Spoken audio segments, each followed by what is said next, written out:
got small ones to fill in. So here is our wonderful volunteer, Miss Danielle Fenner, and our wonderful volunteer, Miss Karina Silverman, and our wonderful volunteer, Miss Tisha Dresser. And this is what they just assembled with all the boxes that were donated.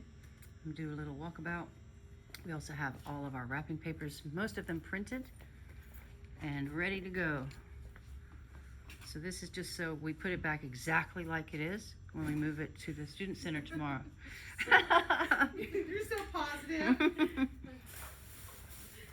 So what I was telling the ladies earlier was we'll get 20 students to walk with us across the street with a gift in each hand, and I'll videotape it, and we'll assemble it all together.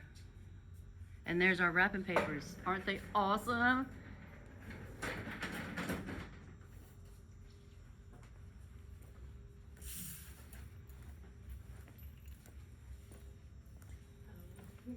So many choices.